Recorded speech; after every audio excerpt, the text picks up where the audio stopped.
pembinaan usaha kecil harus menjadi perhatian kita. Lihatlah, kapitalis semakin merajalela berkuasa. Perusahaan besar, pabrikan, selalu menang bersaing, mengalahkan UMKM dan koperasi. Pengusaha besar memiliki sumber daya, memiliki sistem rekrutmen, pelatihan, dan manajemen yang canggih. Mereka telah lebih dulu mendirikan puluhan ribu minimarket modern kapitalis, menguasai jaringan pasar sampai pelosok desa. Produk apapun yang diproduksi, pasti bisa mereka distribusikan dan pasarkan. Karena itu, kita jangan heran bila produk-produk luar yang meski mungkin kualitas, manfaat, dan nilainya relatif lebih rendah dapat menguasai pasar lokal. Sementara itu, usaha kecil, pengusaha warung misalnya, tanpa visi yang jelas berjalan sendiri-sendiri. Kita telah membunuh budaya gotong royong yang dapat menjadi modal utama kita berusaha lebih efisien dan efektif dalam mencapai tujuan bersama.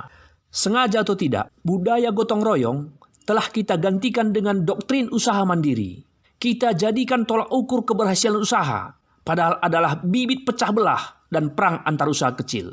Keadaan UMKM semakin memburuk karena permodalan mereka terbatas, wawasan kurang, manajemen usaha modern tidak diterapkan, administrasi dan keuangan tidak disiplin, tidak ada pengawasan usaha, sehingga mereka tidak tahu persis modal dan keuntungan. Lemah dalam pengawasan kadaluarsa produk dan deteksi kehilangan barang. Warung-warung dan minimarket rakyat tidak memiliki fasilitas usaha yang memadai. Rak produk tidak representatif. Produk bergelantungan, semrawut dan berantakan. Kurang penerangan ruangan. Tidak ada standarisasi harga. Tidak ada label harga jual di warung-warung. Mengakibatkan konsumen hilang kepercayaan. Sistem pengadaan barang tidak rutin dan tidak efisien. Sehingga biaya operasional relatif lebih tinggi. Bila ini dibiarkan, mereka akan kalah, punah sendiri. Akan semakin banyak warung dan minimarket rakyat hidup segan mati tak mau. Padahal, warung dan minimarket rakyat dapat menjadi tol ekonomi rakyat, menjadi saluran distribusi yang potensial dan efektif bagi produk-produk rakyat untuk dijual dengan mudah dan cepat. Warung-warung dan minimarket rakyat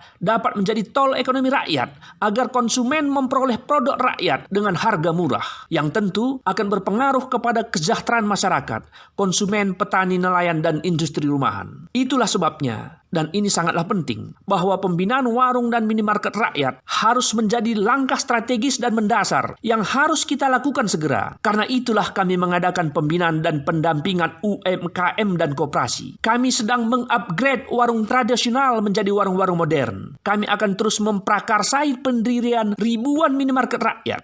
Warung dan minimarket rakyat harus dapat mengutamakan kemudahan, kenyamanan, dan kepuasan pelanggan. Dengan self-service, takaran pas, dan standarisasi harga. Harus ada label harga jual produk pada warung-warung dan minimarket rakyat. Warung dan minimarket rakyat harus dapat memanfaatkan teknologi informasi. Harus terlibat dalam sistem pemasaran online. Untuk itulah kami tawarkan suatu sistem kerjasama alternatif antara usaha kecil yang modern, adil, dan saling menguntungkan di bawah pembinaan yang terkoordinasi dan terkonsolidasi, sehingga operasional usaha semakin efisien dan efektif menuju usaha yang kuat dan handal menghadapi era milenial. Jelasnya kunjungi website kami di desaols.com.